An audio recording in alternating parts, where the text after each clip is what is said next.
Sveiki prisijungę prie Valstybinės mokesčių inspekcijos YouTube kanalo. Pristatysiu informaciją apie atsiskaitimų ar bet kokių kitų mokėjimų grynaisiais pinigais ribojimų taikymą, tvarką, taikomą atsakomybę pažeidus nustatytą tvarką bei pateiksiu keletą praktinių pavyzdžių. Nuo 2022 m. lapkričio 1 dienos įsigaliojo Lietuvos Respublikos atsiskaitimų grynaisiais pinigais ribojimo įstatymas. Toliau šį įstatymą vadinsiu AGPRI. Taigi, šis įstatymas taikomas Lietuvos Respublikos ir užsienio fizinių ir juridinių asmenų atsiskaitimams, taip pat bet kokiems kitiems mokėjimams pagal sandorius, kai jie yra vykdomi Lietuvos Respublikos teritorijoje. Toliau atsiskaitimus, taip pat bet kokius kitus mokėjimus pagal sandorius, vadinsiu atsiskaitimai. Kas laikoma sandoriu taikant AGPRI? Sandoriais pagal Lietuvos Respublikos civilinį kodeksą laikomi asmenų veiksmai, kuriais siekiama sukurti, pakeisti arba panaikinti civilinės teisės ir pareigas. Civilinėme kodekse reglamentuotos atskiros sutarčių rūšys, tokios kaip pirkimo pardavimo, nuomos, rangos, atlygintinių paslaugų teikimo, paskolos, dovanojimo ir panašiai. Tačiau civilinėme kodekse nėra numatytas baigtinis galimų sudaryti sutarčių sąrašas. AGPRI numatyti ir atvejai, kai ribojimai atsiskaitimams grynaisiais pinigais netaikomi. Tai Lietuvos Respublikos diplomatinių atstovybių užsienio valstybėse, Lietuvos Respublikos atstovybių prie tarptautinių organizacijų, Lietuvos Respublikos konsulinių įstaigų ir specialiųjų misijų atsiskaitimams. Taip pat atsiskaitimams grynaisiais pinigais karo padėties ir mobilizacijos atveju, jeigu tai būtina užtikrinant valstybės gynybos ar kitų gyvybiškai svarbių valstybės funkcijų atlikimą, valstybinių mobilizacinių užduočių vykdymą. Yra nustatyti ir atvejai, kai AGPRI ribojimai atsiskaitimams grynaisiais pinigais netaikomi, jeigu jie viršija 5000 eurų sumą. Kai kitose įstatymuose, tokiuose kaip darbo kodeksas, juridinių asmenų nemokumo ar mokesčio administravimo įstatymuose numatyta, kad atsiskaitimai turi būti atliekami tik negrynaisiais pinigais arba bendra jų suma gali būti kitokio dydžio negu nustatyta AGPRI 4 straipsnio 1 dalyje. Ir kai tarpusavio atsiskaitimai atliekami per įstatymuose nustatytus mokėjimo paslaugų teikėjus, kai Lietuvos Respublikos teisės aktų nustatyta tvarka yra užtikrinamas kliento tapatybės nustatymas. Aktualu žinoti ir tai, kad nepradėti ar pradėti, bet nebaigti atsiskaitimai grynaisiais pinigais pagal sandorius, sudarytus iki 2022 m. spalio 31 dienos, kuriuose numatyta konkreti sandorio vertė, baigiami pagal teisės normas, galiojusias iki aptariamo įstatymo įsigaliojimo. Taigi, kokie reikalavimai taikomi atsiskaitimams? Pagrindinė šiuo įstatymu patvirtintas reikalavimas nuo 2022 m. lapkričio 1 dienos atsiskaitimai gali būti atliekami grynaisiais pinigais, jeigu jie neviršija 5000 eurų arba šią sumą atitinkančios sumos užsienio valiuta. Jeigu atsiskaitimai atliekami dalimis pagal ilgalaikį arba neterminuotą sandorį, kurio sudarimo metu nėra tiksliai žinoma jo vertė, tai atsiskaitimai gali būti atliekami grynaisiais pinigais tol, kol jų bendra suma pasiekia 5000 eurų sumą. Vertinant ar neviršyta 5000 eurų riba, atsiskaitimai yra sumuojami. Pasiekus 5000 eurų sumą, vėlesni atsiskaitimai turi būti atliekami tik negrynaisiais pinigais. Svarbu paminėti, kad sandorio šalys neturi teisės skaidyti sandorio, jeigu taip galėtų būti išvengta nustatyto atsiskaitimų grynaisiais pinigais ribojimo taikymu. Taip pat AGPRI numatyta, kad išimtiniu atveju, tai yra tik tuo met, kai atsiskaitimų ar mokėjimų vietoje mokėjimo paslaugų teikėjai neteikia reikalingų paslaugų, pavyzdžiui, sutrikęs pirkėjo ar pardavėjo mokėjimo paslaugų teikimas elektroninėje erdvėje, autentifikavimo priemonių tokių kaip Smart ID, elektroninio parašo sutrikimai, ar sutrikęs interneto ryšys, kuriuo naudojasi pirkėjas, o pagal sandorį yra būtina atsiskaityti nedelsiant, atsiskaitimas galėtų būti įvykdytas ir grynaisiais pinigais. Tuomet, jeigu esant aptartoje išimtyje nurodytoms sąlygoms įvyko atsiskaitimas grynaisiais pinigais, viršijant 5000 eurų sumą, grynuosius pinigus gaunantis ar priimantis asmuo apie tokį atsiskaitimą privalo per 10 dienų pranešti mokesčių administratoriui, užpildant ir pateikiant formą PRC 915. Formoje būtina nurodyti sandorio duomenis, datą, vietą, sumą bei sandorio šalių, tai yra grynuosius pinigus gavusio ir perdavusio asmens identifikavimo duomenis. Taip pat svarbu žinoti, kokia atsakomybė taikoma už AGPRI nustatytos tvarkos pažeidimus. Pagal Lietuvos Respublikos administracinių nusižengimų kodekso 207 prim straipsnėje nustatytą tvarką atsakomybė taikoma tiek grynuosius pinigus mokantiems, tiek mokėjimus priimantiems asmenims. Baudos dydis priklauso nuo to, kokia bus viršyta leidžiama atsiskaitimų grynaisiais pinigais suma.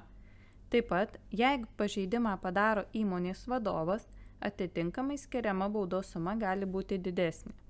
Taigi, baudos dydis gali svyruoti nuo 100 iki 3000 eurų, už pakartotinį pažeidimą nuo 200 iki 4000 eurų. Taip pat atsakomybė taikoma ir pagal mokesčių administravimo įstatymo 41 straipsnio 2 dalį bei 40 prim straipsnį, tai yra turto įsigijimo ir pajamų gavimo šaltiniai negalės būti pagrindžiami sandorius patvirtinančiais juridinę galią turinčiais dokumentais, jeigu atsiskaitimai pagal šios sandorius buvo atlikti pažeidžiant AGPRI nustatytą atsiskaitimų grynaisiais pinigais tvarką. Ir mokesčių mokėtojas bus laikomas neatitinkančių minimalių patikimo mokesčių mokėtojų kriterijų, jei juridinio asmens vadovui ar kitam atsakingam asmeniui arba individualia veikla užsiimančiam asmeniui per paskutinius 1 metus iki jo vertinimo dienos bus paskirta 1500 eurų ar didesnė bauda už atsiskaitimų grynaisiais pinigais tvarkos pažeidimą.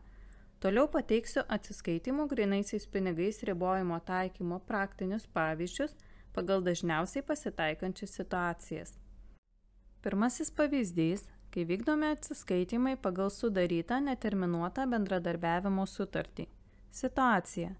Tarp įmonės A ir įmonės B yra sudaryta neterminuota bendradarbiavimo sutartis, kurioje nenurodyti konkretų šalių įsipareigojimai, konkrečios prekės, paslaugos, jų kiekiai, kainos ir panašiai.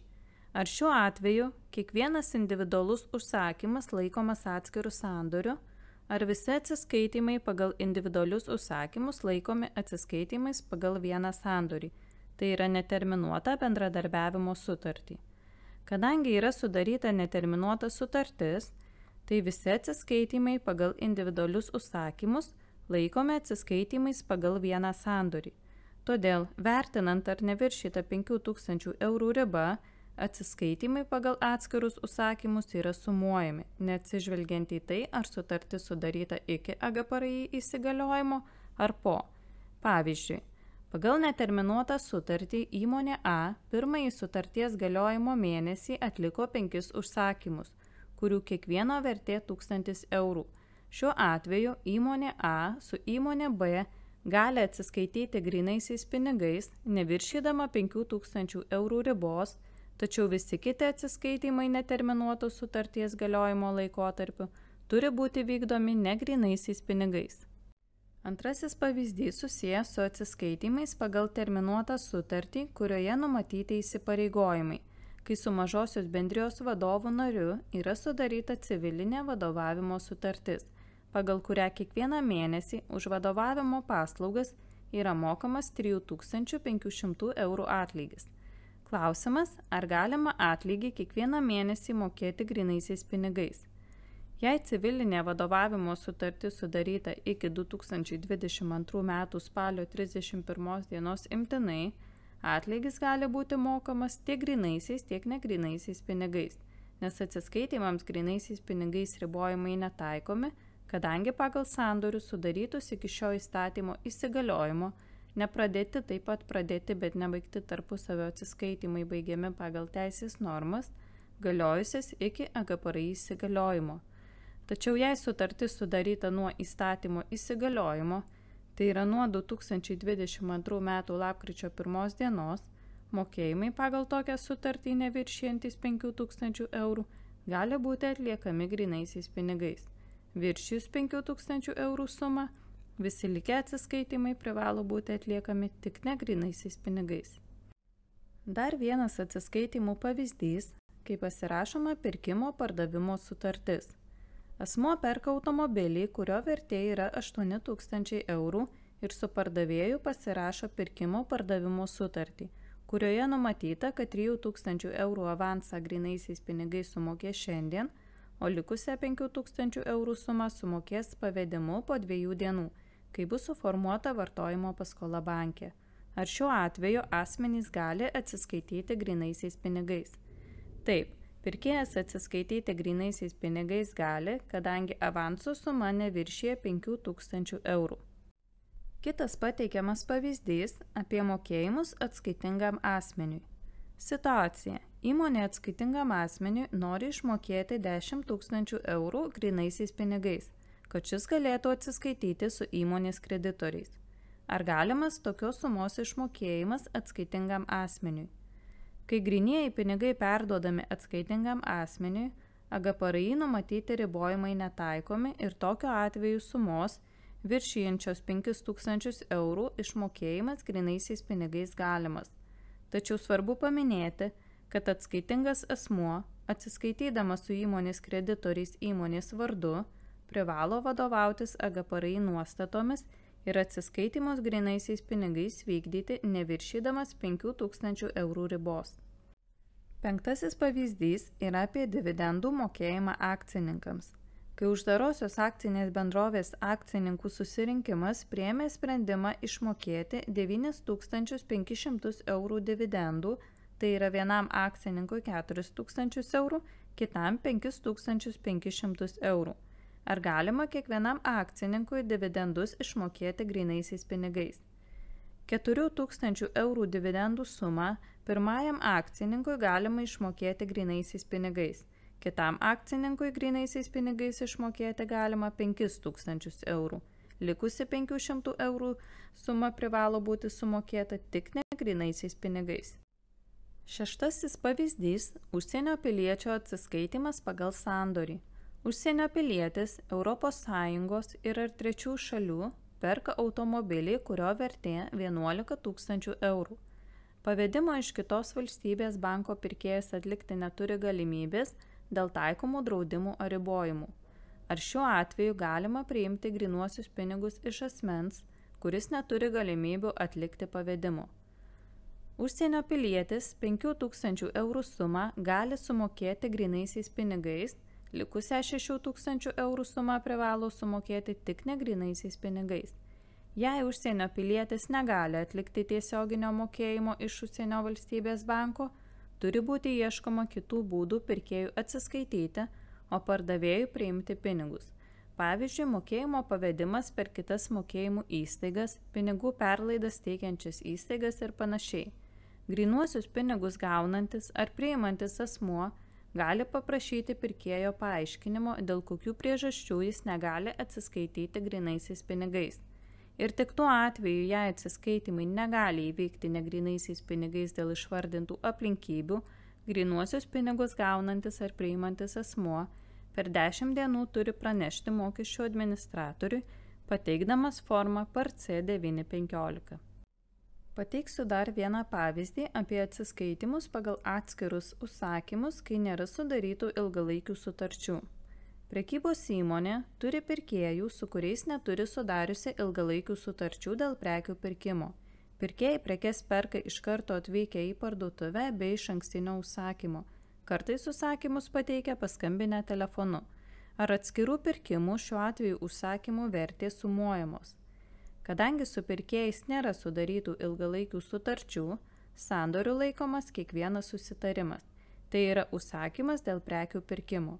Kiekvieno užsakymo tarp tų pačių asmenų vertės nėra sumuojamos.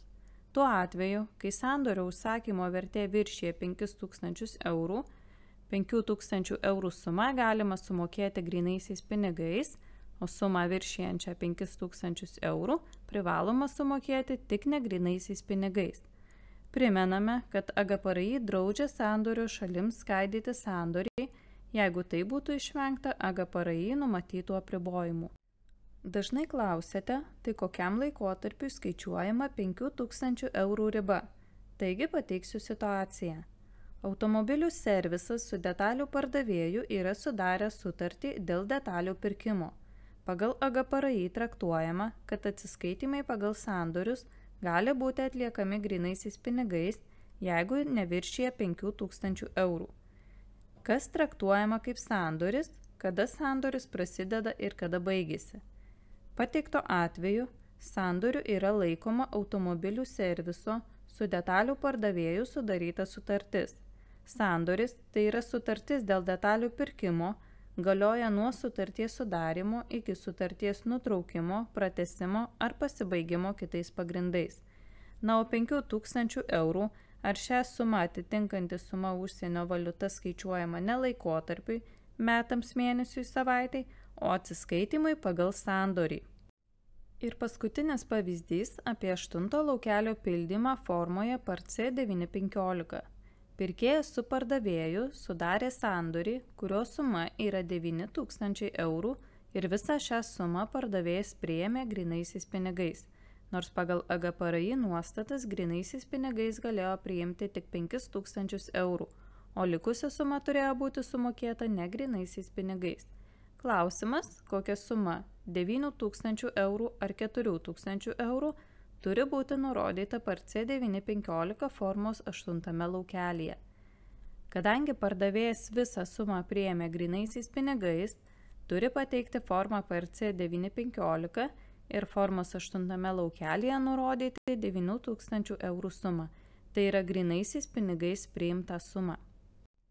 Pateikta informacija parengta vadovaujantis nurodytais įstatymais ir poįstatyminiais teisės aktais.